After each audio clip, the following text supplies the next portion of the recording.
Mars media நேயர்களுக்கும் அன்பர்களுக்கும் இந்த நாள் இனிய நாளாக அமைய எல்லாம் வல்ல இறைவனை பிரார்த்திக்கின்றோம். இந்த சேனல் உங்களுக்கு பிடிச்சிருந்தா மறக்காம சப்ஸ்கிரைப் பண்ணுங்க, ஷேர் பண்ணுங்க, லைக் பண்ணுங்க, கமெண்ட் பண்ணுங்க. எனதருமை மகர ராசி நேயர்களே, இந்த அருமையான பதிவுல நம்ம என்ன பார்க்க போறோம் அப்படின்னா, நிகழும் மங்களகரமான குரோதி வருடம் மார்கழி மாத ராசி பலன். இந்த மார்கழி மாதத்தில் எந்தெந்த கிரகங்கள் உங்களுக்கு நன்மை செய்யக்கூடிய விதத்தில் உள்ளது, எந்தெந்த கிரகங்களின் மூலமாக நீங்க கவனமா இருக்கணும், பரிகாரமா என்ன பண்ணினா ரொம்ப விசேஷம். ஃபர்ஸ்ட் ஆஃப் ஆல் 3-12 குடைய அதிபதி குரு பகவான் வக்கிரகதியில் பஞ்சமஸ்தானத்தில் உள்ளார். 5ஆம் இடத்தில் இருக்கிறது ரொம்ப விசேஷம். 2, 5, 7, 9, 11 ஆகிய இடங்களில் இருந்தால் குரு பகவான் குரு பலம் என்று சொல்வார். இந்த இடத்துல அவர் வக்ரகதியில் இருக்கிறதுனால குழந்தைகளின் மூலம் சில குழப்பங்கள் வந்து சேரலாம். அதேமாதிரி குழந்தைகளின் உடல் ஆரோக்கியத்தில் சிறப்பக்கறை எடுத்துக்கொள்வது நல்லது. ஆன்மீக விஷயங்களில் நாட்டம் கொண்டீர்கள் என்றால் கண்டிப்பாக நன்மைகள் உண்டாகும். புனித பயணங்களில் ஈடுபடுவதற்குண்டான வாய்ப்புகள் உங்களை தேடி வரும். மனதில் நீங்கள் எடுக்கும் முயற்சிகளுக்கு வெற்றிகள் குவியும். திடீரென எதிர்பாராத செலவுகள் வந்து சேரலாம்.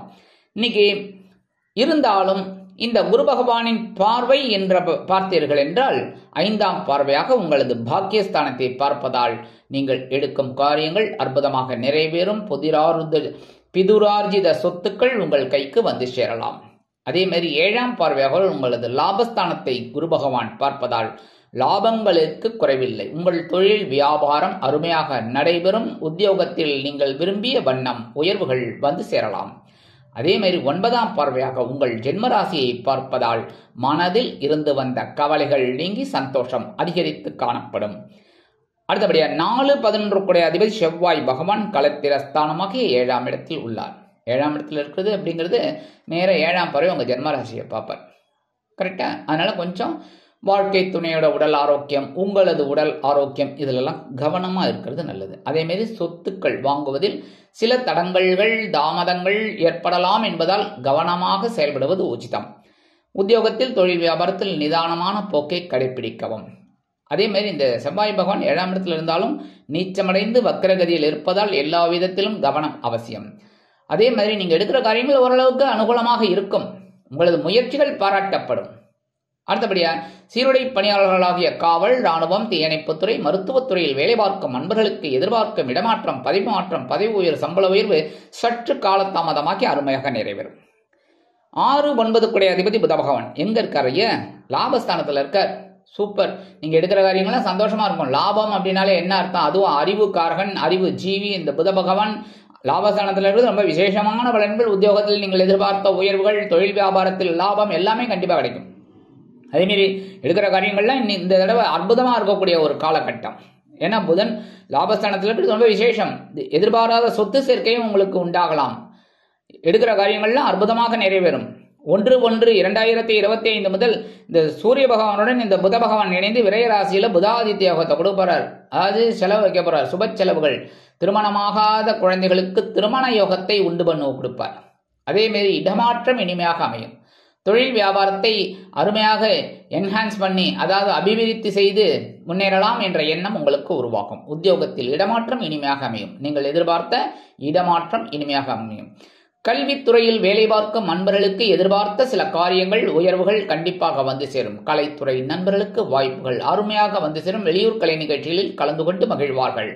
கல்வி பயிலும் மாணவிகள் கல்வியில் உற்சாகமாக செயலாற்றுவார்கள். எழுத்து மற்றும் அச்சுத்துறையில் இருக்கும் நண்பர்களுக்கு புதிய வாய்ப்புகள் கண்டிப்பாக கிடைக்கும். ஒப்பந்தங்கள் கண்டிப்பாக வந்து சேரும். வெளியூர் அல்லது வெளிநாட்டு பயணங்கள் அவர்களுக்கு அருமையாக நிறைவேறும். அடுத்தபடியாக அஷ்டமாதிபதி சூரிய பகவான் விரையராசியில் இருக்கார். ஸோ மேற்கொண்டு சொன்ன பலன்கள் எல்லாமே அற்புதமாக இருக்கும். உங்களுக்கு சில செலவுகள் எதிர்பாராமல் வரலாம். உடல் ஆரோக்கியத்தில் சிறப்பாக எடுத்துக்கொண்டீர்கள் என்றால் மருத்துவ செலவுகள் வராது. கரெக்டா? அதை கொஞ்சம் பார்த்துக்கணும். அதே மாதிரி மருத்துவ செலவுகள் ஏதாவது இருந்ததுன்னா அதை கரெக்டாக மெயின்டைன் பண்ணுங்க. மூத்த வயதை சேர்ந்தவர்கள் அது ரொம்ப முக்கியம். அதே மாதிரி சில பேருக்கு பார்த்தீங்கன்னா வீடு, மனை, வாகனம் இதெல்லாம் வாங்கக்கூடிய ஒரு யோகம், விலை உயர்ந்த பொருட்களை வாங்கக்கூடிய ஒரு யோகம், குடும்பத்திற்கு தேவையான சில பொருட்களை வாங்கக்கூடிய யோகம் கண்டிப்பாக வந்து சேரும். எதிர்பாராத சில செலவுகள் வந்து சேரலாம். அடுத்தபடியா 5-10 குடைய அதிபதி சுக்கிர பகவான் ஜென்மராசியில் இருக்கார். சூப்பர். ஏன்னா சுக்கிரன் அப்படிங்கும் போதே சந்தோஷக்காரகன். அந்த சந்தோஷக்காரகன் ஜென்மராசியில் இருக்கிறது ரொம்ப ரொம்ப விசேஷம். மனசுல சந்தோஷம் இருக்கும். குரு பகவானோட பார்வையை வாங்கினா கூட சந்தோஷம் கண்டிப்பா இருக்கும். அற்புதமான ஒரு முன்னேற்றம். குழந்தைகளின் மூலம் தொழில் வியாபாரத்தில் உத்தியோகத்தில் நீங்கள் விரும்பிய சில காரியங்கள் அற்புதமாக நிறைவேறும்.